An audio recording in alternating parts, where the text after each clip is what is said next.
तो आज हम सब कक्षा 10 गणित प्रश्नावली 8.1 चैप्टर का नाम है त्रिकोणमिति का परिचय के प्रश्न को हल करेंगे। तो देखिए चैप्टर 8.1 का पहला प्रश्न कह रहा है त्रिभुज ABC में जिसका कोण भी समकोण है और मान दिया है AB बराबर 24 और BC बराबर 7 सेंटीमीटर है, निम्नलिखित का मान ज्ञात कीजिए। तो हमसे पूछा है पहला साइन A cos A का मान और दूसरा साइन C cos C का मान। तो चलिए देखिए बिल्कुल सरल तरीके से हम इन सभी प्रश्नों को हल करेंगे। तो देखिए कैसे होगा।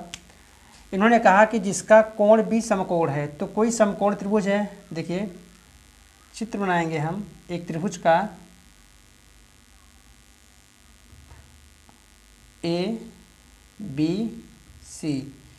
क्वेश्चन में कहा है कि कोण भी समकोण है। तो देखिए जब कोण भी समकोण है तो ये कितने अंश का हुआ, 90 अंश का हुआ। और किसी समकोण त्रिभुज में अगर एक कोण जिसको हम बोलेंगे स्टूडेंट इसको न्यून कोण थीटा है, तो यहाँ से देखिए जब किसी समकोण त्रिभुज में एक न्यून कोण थीटा है तो उसके जस्ट सामने वाली भुजा लंब कहलाएगी और जो 90 अंश का कोण बना रहा है बिंदु उसके सामने वाली भुजा कर्ण कहलाएगी। तो यहाँ से अगर हम देखेंगे थीटा लेंगे कोण, तो यहाँ से देखेंगे इसके सामने वाली भुजा लंब और 90 अंश के सामने वाली भुजा कर्ण, और इसके बाद जो तीसरी भुजा बचेगी उसको हम आधार मानेंगे। ठीक है, तो यहाँ से लंब कर्ण आधार हमको यहाँ पे पता चल गया है। तो चलिए देखिए मान क्या क्या दिया है। इसमें दिया है AB बराबर 24 सेंटीमीटर। तो देखिए AB इसका मतलब लंब का जो मान दिया है वो दिया है 24 सेंटीमीटर। यहाँ से यहाँ के बीच की दूरी 24 सेंटीमीटर। ठीक है, और BC बराबर 7 सेंटीमीटर। तो BC यहाँ पे देखेंगे आधार का मान दिया है 7 सेंटीमीटर। तो यहाँ से ये जो दूरी है यहाँ से यहाँ तक दिया है 7 सेंटीमीटर। तो सबसे पहले हमको क्या करना होगा कि कर्ण का मान निकालना होगा। तो पाइथागोरस प्रमेय से यहाँ से निकालेंगे मान, लिखेंगे पाइथागोरस प्रमेय से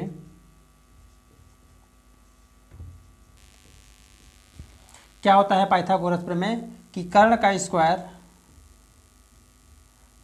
स्क्वायर बराबर लंब का स्क्वायर धन आधार का स्क्वायर। ठीक है, तो यहाँ से देखेंगे कर्ण हमारे पास मान दिया हुआ है नहीं, तो इसका जो मान है इसको हम ऐसे भी लिख सकते हैं AC का स्क्वायर बराबर लंब है हमारा AB का स्क्वायर प्लस आधार जो हमारा है BC का स्क्वायर। तो यहाँ पे मान रखेंगे AB का मान दिया है 24, तो 24 का स्क्वायर प्लस BC का मान दिया है 7, तो 7 का स्क्वायर बराबर 24 में जब 24 स्टूडेंट गुणा करेंगे तो ये हमारा मान निकल के आएगा 576 और प्लस 7 में 7 का गुणा होगा तो ये हो जाएगा 49। जब इसको हम दोनों को जोड़ेंगे तो ये हो जाएगा 9 6 15 और 7 4 11 1 12 और 5 और 1 6 625। ये किसका मान आया AC स्क्वायर का। तो AC बराबर अंडर रूट में 625। यहाँ से जब इसका वर्गमूल निकालेंगे तो आ जाएगा 25। ठीक है, तो यहाँ पे AC जो है वो हमारा क्या है कर्ण है, तो इसका मान कितना मिल गया हमको 25 मिल गया। अब चलिए देखिए प्रश्न की तरफ। तो पहला प्रश्न है इसमें साइन A का मान पूछा है। तो साइन A बराबर होता है लंब बटा के कर्ण, तो यहाँ पे देखिए लंब की दूरी क्या है, लंब क्या है इसमें AB साइन A और कर्ण यहाँ पे क्या है AC। लंब है हमारा AB और कर्ण है यहाँ पे AC। तो स्टूडेंट देखिए यहाँ पे हमको समझने वाली बात है, अगर हम साइन A लेंगे, ठीक है, हमने यहाँ पे कोण थीटा माना था, इसके अनुसार ये लंब हुआ था और ये वाला भाग हमारा क्या हुआ था कर्ण हुआ था। ठीक है, और जब हम साइन A लेंगे तो यहाँ से इसका मान परिवर्तित हो जाएगा। तो नया चित्र कैसे बनेगा पहले इसको हम देख लेंगे, है ना। देखिए जो ये चित्र बनेगा यहाँ पे इसको हम दूसरी जगह बना के देखेंगे। यहाँ पे A है, बी है, सी है, मान जो है सेम वही रहेगा। लंब यहाँ पे कितना आया है 24 और आधार यहाँ पे कितना है 7, कर्ण कितना है यहाँ पे 25। ठीक है, तो यहाँ से देखिए ये आपका 90 अंश है। ठीक है, तो साइन ए लंब बटा के कर्ण, जब साइन ए ये वाला कोण लेंगे तो इसके सामने वाली भुजा लंब और इसके सामने वाली भुजा कर्ण हो जाएगी। ठीक है, तो यहाँ से मिलेगा लंब बटा के कर्ण, तो लंब का मान यहाँ पे क्या है, तो यहाँ से देखेंगे लंब का मान है यहाँ पे BC और कर्ण है हमारा AC। तो BC का मान कितना है, देखिए BC बराबर 7 और AC का मान 25, तो ये साइन A का मान हो जाएगा।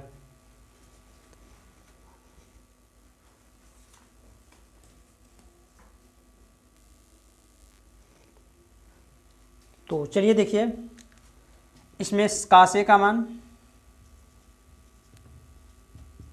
तो कास ए बराबर क्या है कि जब हम कास ए ये एंगल लेंगे तो इसके सामने वाली भुजा को लंब मानेंगे और ये भुजा 90 अंश के सामने वाली भुजा कर्ण है और जो एक तीसरी भुजा है उसको हम आधार मानेंगे। ठीक है, तो यहाँ से देखेंगे कास ए बराबर क्या हो जाएगा, कास ए बराबर होता है आधार बटा के कर्ण, आधार बटा के कर्ण। तो देखिए आधार यहाँ पे क्या है AB, क्योंकि इसके सामने वाली भुजा ये क्या हो जाएगी, ये लंब हो जाएगा। अगर इस एंगल से ऐसे देखेंगे ये हमारा आधार हो जाएगा और ये हमारा कर्ण हो जाएगा। ठीक है, तो आधार यहाँ पे कितना है AB, मान रखेंगे इसका AB और कर्ण है AC। तो आधार देखिए कितना आया है AB का मान कितना है 24 और कर्ण का मान कितना है 25, तो यहाँ से कासे का मान आ जाएगा 24 बटा के 25। ये देखिए स्टूडेंट्स, इसके बाद क्वेश्चन नंबर दूसरा कि साइन सी का मान निकालो।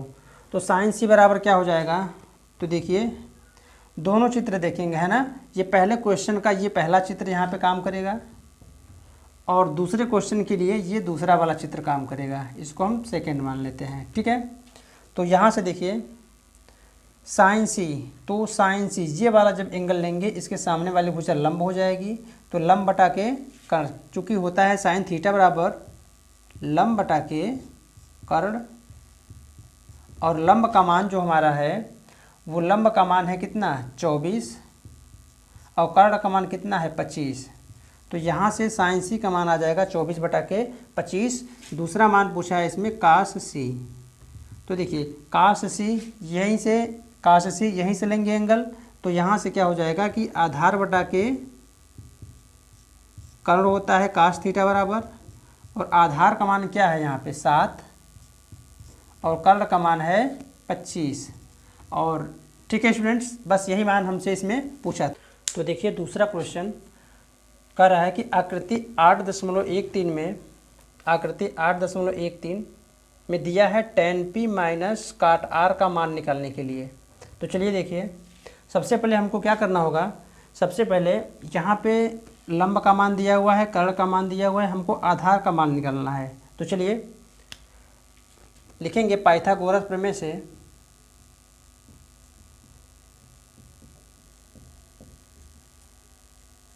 पाइथागोरस प्रमेय से कर्ण का स्क्वायर, लंब का स्क्वायर धन आधार का स्क्वायर। ठीक है, तो देखिए कर्ण यहाँ पे हमारे पास कितना है 13, तो पहले इसके हम मान लिख लेंगे, इसके जो नाम है PR का स्क्वायर। ठीक है, और लंब का जो मान है यहाँ पे 12 दिया है, तो इसका जो नाम है भुजा का वो है PQ का स्क्वायर और प्लस आधार QR स्क्वायर। तो यहाँ से देखिए PR बराबर कितना दिया है, PR का मान दिया है 13, तो ये हो जाएगा 13 का स्क्वायर बराबर PQ का मान दिया है 12 का स्क्वायर हो जाएगा ये, और प्लस QR का स्क्वायर। 13 में 13 का गुणा होगा, हो जाएगा ये 169 बराबर 12 में 12 का गुणा होगा तो 144 और QR स्क्वायर। ठीक है, तो इसको हम बराबर किधर लाएंगे, तो 169 माइनस 144 बराबर क्यू आर स्क्वायर के, जब घटाएंगे ये तो हो जाएगा 5 और 6 में से 4 जाएगा 2, 25 क्यू आर स्क्वायर बराबर 25। तो क्यू आर बराबर क्या हो जाएगा, अंडर रूट के 25 बराबर क्यू आर, यहाँ से क्यू आर का मान निकलेगा 5, क्यू आर बराबर आ गया 5। इसका मतलब जो यहाँ पे क्यू आर का मान है वो कितना आ गया हमको, 5 सेंटीमीटर। ठीक है, तो अब देखिए यहाँ से क्वेश्चन में कहा है कि tan p का मान पहले निकालिए।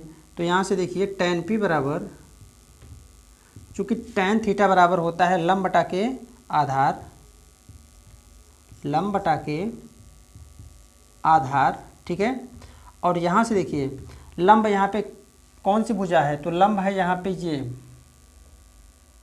12 और आधार यहाँ पे ये दिख रहा है क्यू आर 5 और कर्ण यहाँ पे पी आर दिख रहा है। ठीक है, लेकिन यहाँ पे बच्चों गलत हो जाएगा, क्यों, क्योंकि हमको लेना क्या है, लेना है हमको ये वाला एंगल, पी वाला एंगल लेना है। ठीक है, जब ये वाला एंगल लेंगे तो यहाँ से मान परिवर्तित हो जाएगा, तो यहाँ से लंब जो बनेगा हमारा इसके ठीक सामने वाली भुजा लंब हो जाएगी, तो यहाँ पे लंब बनेगा क्यू आर। इस बात को ध्यान में रखिएगा, क्यू आर बटा के आधार जो होगा हमारा यहाँ पे होगा पी क्यू।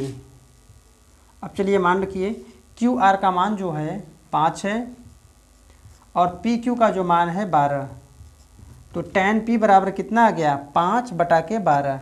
और इसी प्रकार हम निकालेंगे काट आर का मान, आधार बटा के लंब। ठीक है, तो देखिए यहाँ पे आधार क्या है, अब चूंकि काट आर का मान लिए हैं हम, तो काट आर यहाँ से एंगल आर लिए हैं, तो यहाँ से ठीक सामने वाली भुजा क्या हो जाएगी, लंब हो जाएगी क्यू आर।